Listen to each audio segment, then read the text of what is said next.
Guys first ಈ video ನೋಡ್ಕೊ ಬನ್ನಿ, ಆಮೇಲೆ ಮಾತಾಡ್ತೀನಿ. ಲೋ ನವೀನಾದ ಡೈಲಾಗ್ ರೈಟರ್ ಆಗಿ ಗಿಲ್ಲಿನ ನಾವು ಕರೆಸ್ಕೊಂಡು ನಮ್ಮ ಸಿನಿಮಾದಲ್ಲಿ ಗಿಲ್ಲಿ ವರ್ಕ್ ಮಾಡಿದ್ದೇನೆ. ವಿಡಿಯೋ ನೋಡಿದ್ರಾ? ಏನ್ರಿ ನಮ್ಗೆ ಗಿಲ್ಲಿದು ಹವಾ ನೋಡ್ರಿ. ಒಂದು ಮೂವಿಗೆ ಡೈಲಾಗ್ ರೈಟರ್ ಆಗು ನಮ್ಗೆ ಗಿಲ್ಲಿ ಬೇಕು, ಅಸಿಸ್ಟೆಂಟ್ ಡೈರೆಕ್ಟರ್ ಆಗು ನಮ್ಗೆ ಗಿಲ್ಲಿ ಬೇಕು. ಇನ್ಮೇಲಿಂದ ಗಿಲ್ಲಿ ಮಾತ್ರ ಎಲ್ಲ ಕಡೆನೂ ಇರ್ತಾನೆ.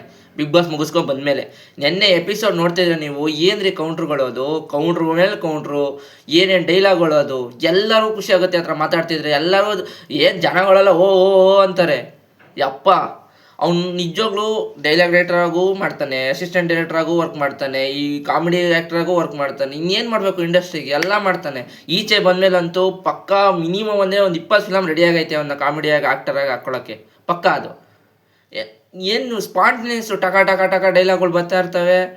ಏನು ಯೋಚನೆ ಮಾಡ್ದಿರೋ ಡೈಲಾಗ್ಗಳು ಬರ್ತವೆ.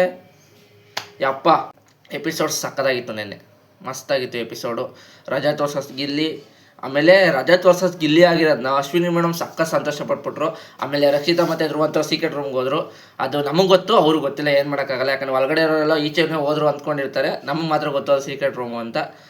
ಇನ್ನೇನಿಲ್ಲ ಗೈಸ್, ನೆನ್ನೆ ಎಪಿಸೋಡ್ ಸಕ್ಕತ್ತಾಗಿತ್ತು ನನ್ನ ಪ್ರಕಾರ. ನೆನ್ನೆ ಬಿಗ್ ಬಾಸ್ ಥರನೇ ಇತ್ತು. ನಾನು ಶನಿವಾರ ಎಪಿಸೋಡ್ ಹೇಳಿದ್ದೆ, ನಾನು ಇದೇ ಬದುಕು ಜಟಕಾ ಬಂಡಿ ಥರ ಇತ್ತು ಅಂತ.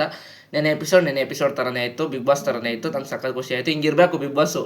ಆ ಕಡೆಯಿಂದ ಟಾಂಗ್ ಬರ್ತಾ ಇರಬೇಕು, ಈ ಕಡೆಯಿಂದ ಒಂದು ಟಾಂಗ್ ಬರ್ತಾ ಇರಬೇಕು, ಹಿಂಗಿರಬೇಕು.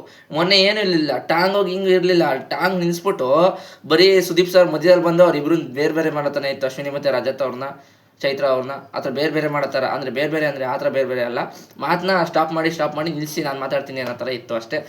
ಗೈಸ್, ಈ ವಿಡಿಯೋ ಇಷ್ಟ ಮಾತ್ರ ಲೈಕ್ ಮಾಡಿಲ್ಲ ಅಂದರೆ ಸ್ವೈಪ್ ಮಾಡಿ. ಮುಂದಿನ ವಿಡಿಯೋದಲ್ಲಿ ಸಿಗ್ತೀನಿ. ಬಾಯ್.